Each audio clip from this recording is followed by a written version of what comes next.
Mga kapuso, live nakuha po yan sa People Power Monument sa Quezon City kung saan idinaraos ang binansagang Trillion Peso March 2.0 ng iba't ibang grupo. Nakatutok din tayo sa Recto kung saan binarikadahan ang mga kalsada patungong Menjola. Itinaon ang iba't ibang grupo ngayong Bonifacio Day ang malawaang kilos protesta kontra katiwalian. Sa gitna ng unos ng korupsyon, tila maganang pahiwatig naman mula sa langit ang nasaksihan. Yan ang double rainbow na nasilayan sa EDSA sa gitna ng Trillion Peso March. Magandang hapon po.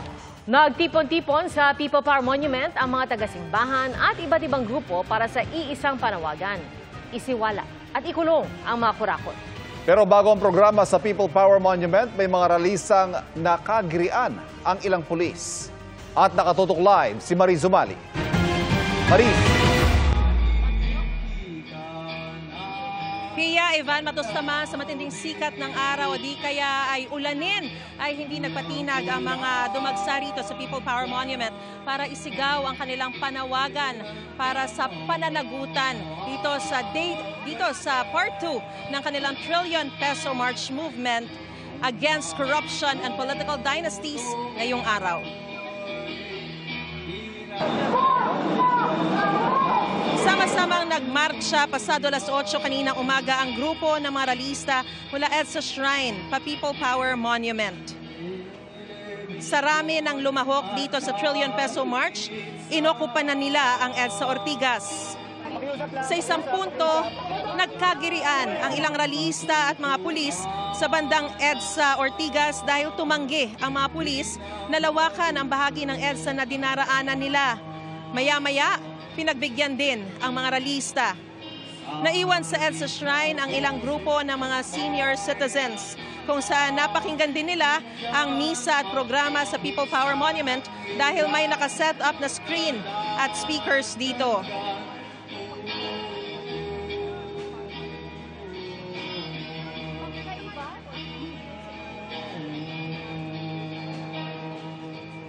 Bit-bit ang kanilang mga tarpaulin at mga placard dito sa People Power Monument White Plains. Nagtipon-tipon ang labor groups contingent mula sa EDSA Shrine. Gayon din ang iba pang civil society groups mula sa Temple Drive.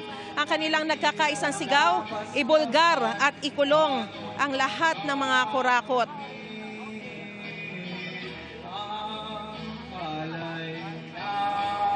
At mga kapuso, ay syempre sa programa sa People Power Monument ay gayon din ang iba pang mga sa People Power Monument White Plains nagtipon-tipon nga ang labor groups contingent mula sa EDSA Shrine, gayon din yung iba pang mga civil society groups mula sa Temple Drive. Bago ang programa, nagdaos muna ng interfaith prayer na sinundan ng banal na misa na pinangunahan ni Cardinal Virgilio David, Bishop Elias Ayuban at Bishop Jose Colin Bagaforo. May kabuuan daw na 86 dioceses ang nakiisa sa Trillion Peso March. Sa programa ay pinalabas din ang lawak ng pinsalang idinulot ng mga pagbaha dahil sa mga maanumalyang flood control projects. Nagpahayag din sila ng unity message para papanagutin ang mga may sala. Nagpahayag din ng saloobin ng ilang mga artista. May mga nagtanghal, kabilang ang grupong Ben and Ben, si Mitch Valdez, Celeste Legaspi at ilang pang mga banda. Narito rin ang ilang mga mambabatas at opisyal ng gobyerno. Lahat nagkakaisang sigaw, ibulgar at ikulong lahat ng mga kurakot at ibalik ang pera ng taong bayan. Sa ngayon kasi na iinit na tayo, puro mga dilis at sapsap lang ang nahuhuli. Wala pa yung mga balyena at mga pating na malaki at bilyon-bilyon na ninakaw mula sa ating kaban. No, mahalagang makuha yung pera. Klaro yan sa taong bayan na hindi sapat yung may makulong. Yun pala nga, wala pa 'di ba? So may makulong, mabalik yung pera mo bago yung sistema.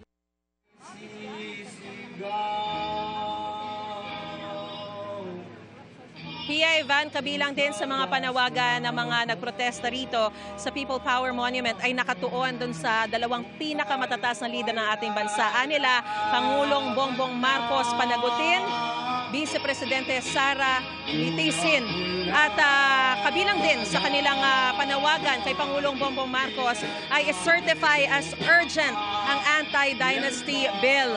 At sa mga sandaling ito, Pia, Ivan, ay nagpapatuloy yung programa, no, sa mga sandaling ito ay may umaawit at ilan na lamang na magsasalita pa at inaasahang matatapos ang programa ng 6:00 ngayong gabi. At yan ang pinakasariwang balita mula pa rin dito sa People Power Monument kung saan ang mga tao hindi pa rin natitinag at tuloy-tuloy pa rin ang kanilang pananatili kahit buong maghapon na silang naririto. Balik sa inyo dyan, Evan at Pia.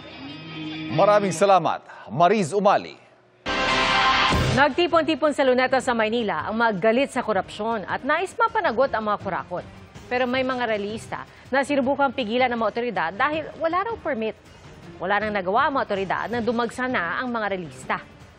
Nakatutok si June Veneracion.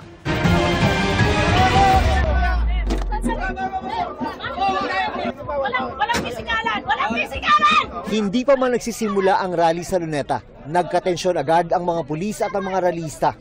Pinigilan kasi ng mga pulis ang mga rallyista sa pagbaba ng kanilang mga gamit mula sa sasakyan para sa kanilang programa. Wala raw kasing permit mula sa National Parks Development Committee kaya hindi pwedeng maglagay ng entablado. Pag-iusapan tayo natin na huwag na nilang i-set up yung kanilang entablado at lumipat sila sa Freedom Park sa Liwasan Bonifacio. Alam mo, napakalawak nitong Rizal Park eh. Ano bang problema kung dito magtipon ang taong bayan? Nagawa naman natin ito ng mapayapa noong September 21. Bakit napakapraning naman nila ngayon? Ayun na! Pero nung dumating na ang mas maraming rallyista, wala ring nagawa ang mga pulis. Dinaanan lang ng mga rallyista ang barikada ng mga pulis at Coast Guard personnel. Hila-hila nila ang effigy ni Pangulong Bongbong Marcos at Vice President Sara Duterte. Sa programa, nananawagan ang iba't ibang personalidad na papanagutin ang mga kurakot sa gobyerno. May ilan din na kahit walang kinabibilangang organisasyon ay sumama rin sa protesta. Sobra na eh. Symbolic lang to of the people who are making lives difficult for the rest of the country na our Filipinos deserve better than that. May nagsama rin ng kanilang anak. Para po yan sa kanila, no? Para sa future generation, no? Alam po natin sila yung makikinabang at wala naman pong edad na pinipili para maging bahagi ng paglaban natin para sa pagbabago. Sa crowd estimate ng NCR Police Office, umabot sa 3,000 ang mga sumama sa rally sa Luneta. Pero sabi ng mga rally organizer, masyado raw mababa ang tansya ng PNP. Para sa GMA Integrated News, June Veneracion, nakatutok, 24 oras. Mahigpit ang pagbabantay ng pulisya sa bahagi ng Menjola at Recto sa Maynila kung saan nagkagulo sa protesta noong Setyembre. Pero para sa mga rallyista, overkill ang paghihigpit dahil wala naman daw silang balak manggulo.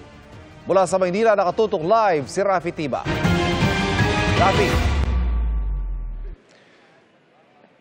Ivan, hindi nga nakalapit sa Menjola itong mga rallyista matapos itong harangan ng mga anti-riot police ng barbed wire, ng concrete barriers at mga shipping containers. At kahit na wala na yung mga rallyista, ay nakabantay pa rin dito yung mga pulis sakali may bumalik pa rito. Wala nang nagawa ang mga rallyista kundi tumigil sa kanto ng CM Recto at San Sebastian Street. 5 talambakang barbed wire na kasi ang nakaharang bukod pa sa mga concrete barrier at mga anti-riot police. Nakahanda pa ang mga pulis sakaling may mambato dahil isang net ang nakalapag sa kalsada na kanilang itataas kapag may mambato sa haning ng mga nagpoprotesta. Dahil hindi na makalusot ang mga rallyista, dito na sila nagprograma.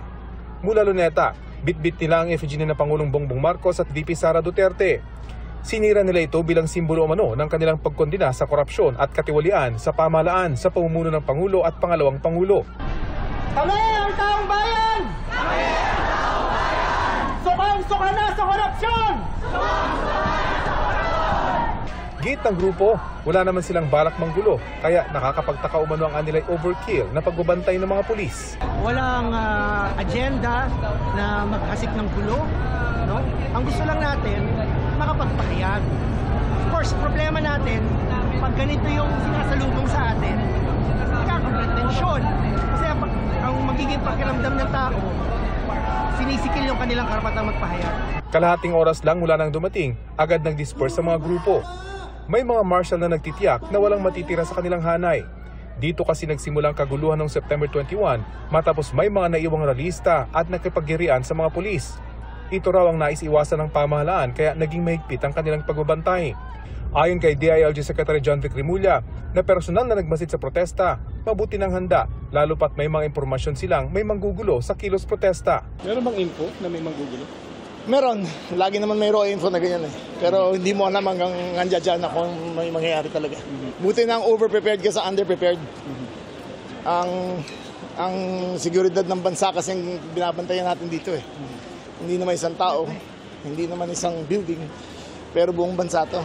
Basta payagan natin na anarchy ang manaig dito. Mahigit isang oras matapos umalis ng mga militanteng grupo, dumating naman ang isa pang grupo na nananawagan na bumaba sa pwesto si Pangulong Bongbong Marcos. May mga bitbit na placard na may katagang maisog ang grupo na naharang din sa kanto ng San Sebastian Street at CM Recto. Umalis na pero bumalik si DILG Secretary Rimulya para tingnan ang mga nagkikilos protesta. May mga human rights observer din mula sa isang international NGO at mula sa CHR na nagmasid sa protesta. Sa kabuuan, 3 batch ng mga protesters yung nagtungo dito sa CM Recto at nagpilit na makarating dito sa may makasaysayang Mendiola, isang lugar na sumisimbolo sa kasaysayan ng protesta sa bansa. Yan ang latest mula dito sa CM Recto malapit sa Mendiola. Ivan? Maraming salamat, Rafi Tima. Sa EDSA Shrine at Liwasang Bonifacio nagtipon ang mga relistang kritiko naman ni Pangulong Bongbong Marcos. At nakatutok doon live, si Darlene Kai. Darlene? Pia, ilang rallyista ng Trillion Peso March yung nandito pa rin sa EDSA Shrine at nagmo-monitor sila ng live feed ng programang nangyayari sa People Power Monument. Karamihan sa kanila, mga senior citizens. Ilang hakbang lang mula rito ay nag-organisa naman ng hiwalay na kilos protesta ang ilang grupo na marami sa kanila ay mga taga-suporta ni dating Pangulong Rodrigo Duterte at Vice President Sara Duterte. Nananawagan sila ng pagbibitiw ng Pangulo. Marcos resign! Kay Pangulong Bongbong Marcos nakatuon ang galit ng mga rallyistang ito na nagtipon kaninang alas 2 ng hapon. Ikulong sa selda 13. Naniniwala silang may kinalaman ng Pangulo sa mga ninakaw na pondo ng bayan. Narito ang mga miyembro ng PDP Laban, Marcos Resign Movement, Marcos Alis Dyan Network at Bangon Sambayanan People's Movement. Mga taga-suporta rin ni na dating Pangulong Rodrigo Duterte at Vice President Sara Duterte. Ito po ay isang malinaw na panawagan. Wala nang patutunguhan ng gobyerno ni Marcos. Pabagsak na ito at lugmok ng buong bansa. Ayaw daw nilang mag-rally sa People Power Monument kung nasaan ang Trillion Peso March. Nauna na kasing sinabi ng organizers ng Trillion Peso March na hindi sila nananawagan ng pagpapababa sa pwesto ng Pangulo. Pero sa bahagi ng EDSA kung nasaan sila, pinaalis sila ng mga pulis dahil wala silang permit. Kanina may threat of arrest eh. Pero sabi namin kung arestuhin nyo kami, makukulong ito lahat. Sa huli, pinayagan din silang magdaos ng programa sa tapat ng isang mall sa EDSA Ortigas hanggang alas 5 ng hapon. Sa Liwasang Bonifacio sa Maynila, nagtipon ng Save the Philippines Coalition at Association of Genuine Labor Organizations, pati ilang taga-suporta ni dating Pangulong Duterte na ang sigaw ay Marcos, you are fired at Marcos resign. Masokot, huwag masokot, Maki, Becky, ang Becky ng bayan. Ngayon ay lumalaban ang Becky. Pia, mapayapa na rin nag-disperse yung mga nag-rally kanina sa EDSA Ortigas bago pa mag-alas 4 ng hapon. Hindi na sila dumiretso pumunta dito sa EDSA Shrine pati na sa People Power Monument. Yan ang latest mula rito sa EDSA Shrine. Balik sa iyo, Pia. Maraming salamat, Darlene Kai. Sinita po ng mga pulis sa Maynila ang mga nag-rally na may takip sa mukha at may dinakip din silang 3 lalaki na nagpakilalang independent media. Nakatutok si Jonathan Andal. At nakamaskara kayo, alam niyo naman bawal lang dito sa Maynila. Sinita ng mga pulis ang grupong ito sa Calao Avenue sa Maynila dahil nakabalaklava o takip sa muka. Nakamas kayo, may gasmas pa kayo. Bawal yan, sabi ng mga pulis. May bagong ordinansa sa Maynila na nagbabawal sa pagsusuot ng balaklava o mga takip sa muka habang nasa pampublikong lugar para iwas krimen. Nasita rin ang suot nilang helmet at bulletproof vest na may nakasulat na press. Dinala sa Ermita Police Station ang 3 lalaki na nagpakilalang independent media at miyembro ng grupong Kilusang Setyembre 21 o KS21. Depensa nila, hindi nila alam ang bagong ordinansa sa Maynila at wala silang masamang balak. May suspicion mata po sila na yun nga dahil porque may gear po kami na protective gear, baka may binabalak daw po kaming masama. Nagjo-journalism lang po lang mga 3 kaibigan ko po. Tapos yun nga po, like, ayaw po rin nilang maniwala, gusto daw po talaga nila i-verify. Ang reasoning lang namin, yun nga, protection lang kasi last time, ang daming kaguluhan, at ang daming na-injury. Sa Luneta, may mga grupo ring sinita dahil may takip ang muka pero hindi naman sila dinampot. Pwede makiusap na ano lang, bawal suotan yung balaklava. Sa isang sir, ibabalang ka. Pinapangalagaan lang rin namin seguridad ng mga kasama namin. Kaya tanong ng 3 dinampot, bakit sila dinala sa presinto gayong tinanggal naman nila kaagad ang balaklava ng masita? Gusto natin malaman kung talagang totoong miyembro sila ng press. According din naman doon sa mga kaibigan nating media, bihira tayo makakita ng mga ganun na nakasuot. Lalo na sila, 3 pa sila, tapos lahat nakakover yung mukha nila. In conclusion, nasuppress lang po yung freedom of speech namin as media. Pinakawala ng 3 matapos ang nasa 2 oras na investigasyon at medical examination. Sabi ng MPD, hindi lang mga nakamotorsiklo kundi lahat sakop ng ordinansa sa Maynila na nagbabawal sa balaklava o anumang takip sa mukha sa pampublikong lugar kabilang ang kalsada. Para sa GMA Integrated News, Jonathan Andal, nakatutok, 24 oras. Hanggang sa mga probinsya, masidhirin ang panawagang managot ang mga kurakot. At mula sa Davao City, nakatutok live si John D. Esteban ng GMA Regional TV. John D. Yes, Ivan, umalingaw-ngaw ang sigaw ng hinaing ng iba't ibang grupo dito sa Davao City laban sa katiwalian. Maputik na damit ang suot ng ilang rallyista sa Davao City para ipakita ang anilay kalunos-lunos na kalagayan ng mga biktima ng kalamidad dahil sa palpak at kinurakot na flood control project. Nakatali sila sa isang itim na lubid na hawak ng 2 nakamaskarang may mukha ni na President Bongbong Marcos at Vice President Sara Duterte na pawang nais nilang patalsikin sa pwesto. Ang mga may dalang placard, iisa ang sigaw, panagutin ang mga kurap. Inikot ng mga rallyista ang Freedom Park bilang bahagi ng pakikiisa sa malawakang kilos protesta ngayong araw. Nagkaroon din ng protesta sa iba't ibang bahagi ng bansa. Sa Iloilo, puti at pula ang suot ng mga rallyista bilang pakikiisa sa protesta at paggunita sa Bonifacio Day. Sa Bacolod, umabot sa 12,000 ang nakiisa sa protesta kung saan nagkaroon din ng performances. Alas 4:35 ng hapon, mapayapang nagwakas ang kilos protesta dito sa Davao City. Balik sa iyo, Ivan. Maraming salamat, John D. Esteban ng GMA Regional TV. Umapel ang Malacanang sa mga kinauukulang ahensya na huwag magpatumpik-tumpik sa pagsasampa ng mga kaso kaugnay sa mga anomalya sa mga flood control project. Kasunod po yan, ang pangako ni Pangulong Bongbong Marcos, kamakailan na marami sa mga sangkot ang inaasahan niyang makukulong na bago magpasko. Ayon kay Undersecretary Claire Castro, mula sa Malacanang ay nakamonitor si Pangulong Bongbong Marcos sa mga kilos protesta ngayon na nananawagan na mapanagot ang mga tiwali. Nakikinigaan niya ang Pangulo maging sa puna ng iba na mabagal ang usad ng investigasyon sa mga anomalya. Pero ang sabi ng Malacanang at ng Department of Justice, hindi pwedeng madaliin ang investigasyon. Dapat mabilis ang pag-aksyon.